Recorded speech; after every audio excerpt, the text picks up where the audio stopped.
Eu estou convencido que se um cristão entendeu a necessidade de jejuar e não pratica o jejum, ele vai se desviar com a mesma probabilidade de um cristão que entendeu a necessidade de orar e não ora. E John Wesley não ordenava para o ministério metodista nenhum homem que não se comprometesse a jejuar todas as quartas e sextas até as 4 da tarde. Era um requisito básico para ser ordenado no ministério metodista.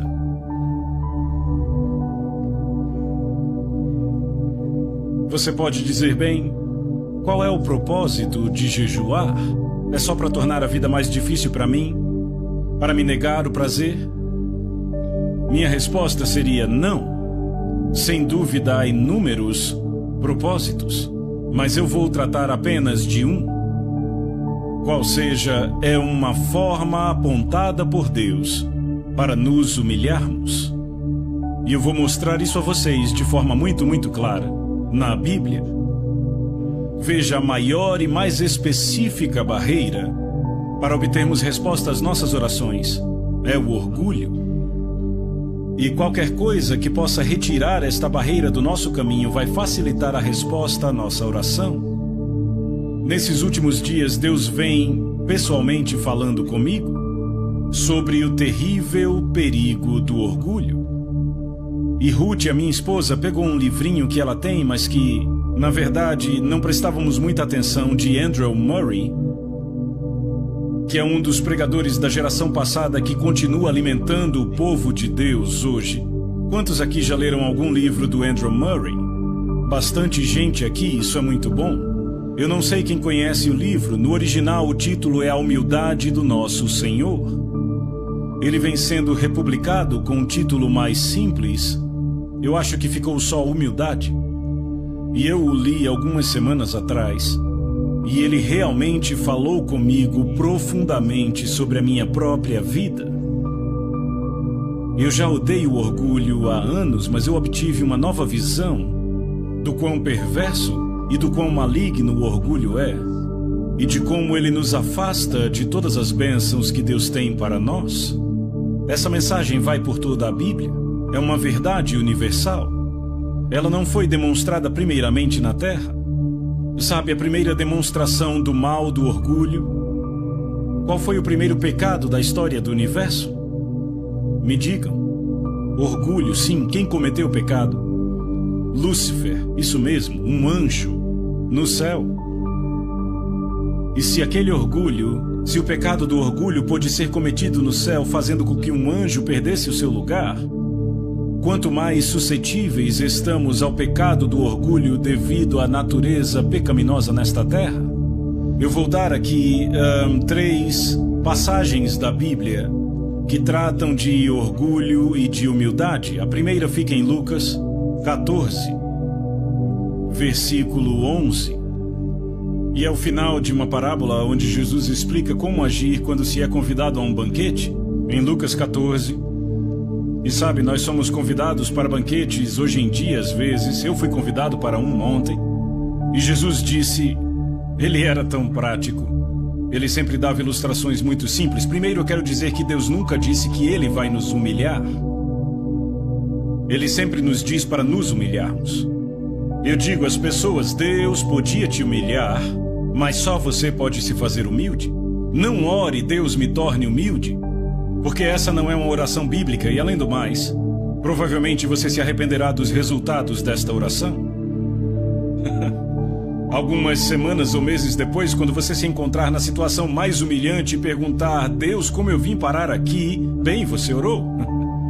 Você orou. Jesus diz, quando você for convidado para um banquete, não saiam correndo para pegar o melhor lugar, o lugar de honra.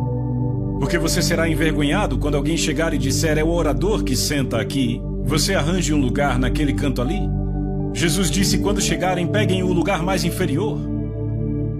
Muito sábio, quando você está no fundo, não tem mais lugar nenhum para ir, a não ser para cima. Não sei se vocês conhecem uma oração de um homem chamado John Bunyan.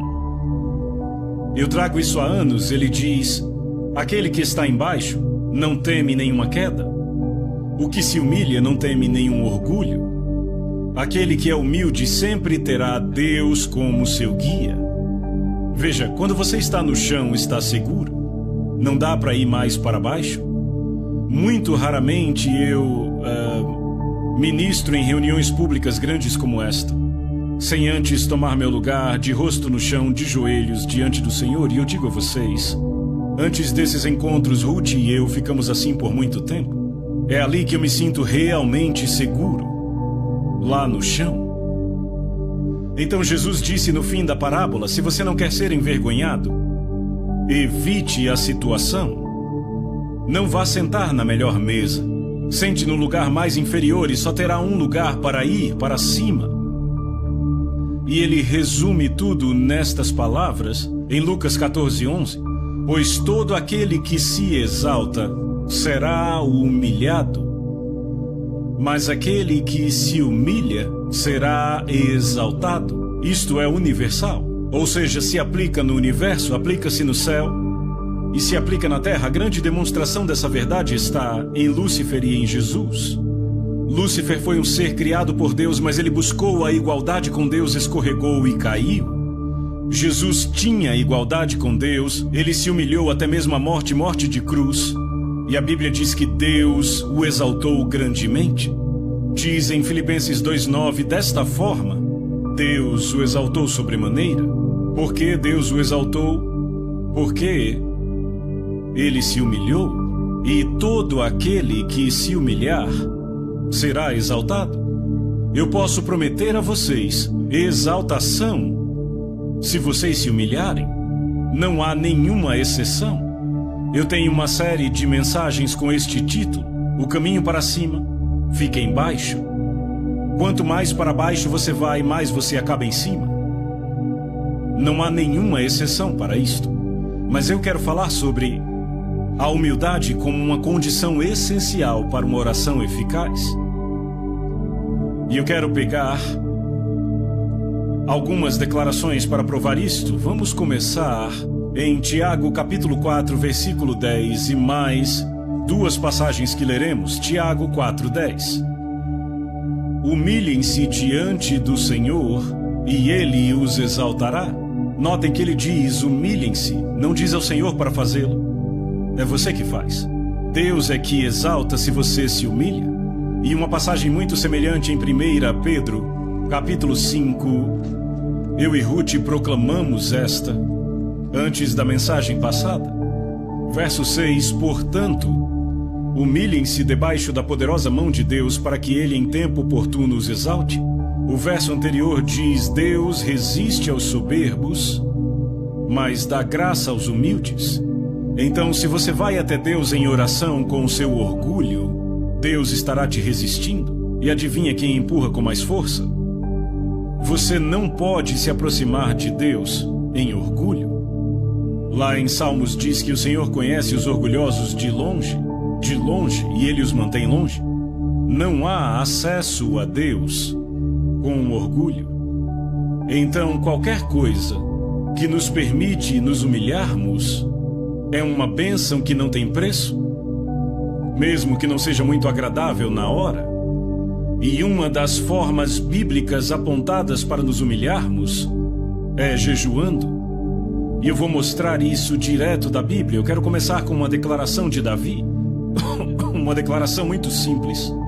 Em Salmo 35, versículo 13, onde ele diz, eu humilhava a minha alma com o jejum. Algumas traduções dizem eu afligia a minha alma, mas no original em hebraico é eu humilhava a minha alma. Por que você precisa humilhar a sua alma? Bem, a sua alma é a parte arrogante em você.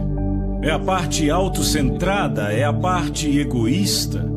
Sua alma tem 3 funções principais: a vontade, o intelecto e as emoções.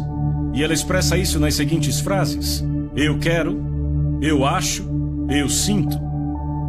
E Deus diz que o que você quer não é importante, o que você pensa não é importante, o que você sente não é importante. O que é importante é a minha vontade. E se você quer se alinhar à minha vontade, você tem que tratar a sua alma. E uma forma de tratar a sua alma é humilhar a sua alma com o jejum. Eu lembro que há alguns anos eu preguei uma mensagem assim, em Washington, D.C., e lá havia um advogado cristão. Ele entendeu a mensagem e disse: amanhã eu vou fazer isto. Então amanhã vou jejuar. E ele fez, e ele teve um dia miserável. Toda vez que ele passava por um restaurante, sentia o cheiro da comida. Quando passava por uma confeitaria, ele parava, olhava para a vitrine. Foi um dia miserável. Então, ao final do dia, ele deu uma lição ao seu estômago. Ele disse: ei, estômago, você me causou muitos problemas hoje. Você me trouxe vários desconfortos desnecessários. Então, por isso, eu vou te punir. Eu vou jejuar amanhã também. Veja, isto é humilhar a sua alma. É trazê-la à sujeição. Deixa eu dizer isto. O estômago é um maravilhoso servo, mas é um mestre terrível. Quem é o mestre em sua vida? Você ou seu estômago? Boa pergunta. É uma pergunta que todos temos que fazer. Acredite, pessoas no ministério não estão isentas desta pergunta. Eu já lutei batalhas contra meu estômago várias vezes. Mas quando obtive a vitória, eu fui abençoado. Nem sempre imediatamente, nem sempre dramaticamente, mas de um jeito ou de outro, eu recebi a bênção de Deus. E aí, se eu me torno arrogante, a bênção de Deus se afasta. E eu digo: Deus, o que acontece? E Ele gentilmente indica de uma forma ou de outra: você se tornou orgulhoso e autocentrado de novo, quis do seu jeito. Você está deixando sua vontade e sua alma falarem. Ela tem que ser trazida à sujeição à minha vontade, à minha palavra e ao meu jeito. Então vamos ver alguns exemplos, na verdade apenas dois. Vamos ver o dia da expiação. Em Levítico capítulo 16, versos de 29 a 31. Levítico capítulo 16, versículos de 29 a 31. Veja, este é um capítulo bem longo. E são as ordenanças para o dia da expiação, que o povo judeu chama de Yom Kippur. E este é o dia mais sagrado do calendário judaico até hoje. E ele descreve a maneira como Deus ordena o sacrifício pelo perdão dos pecados de Israel.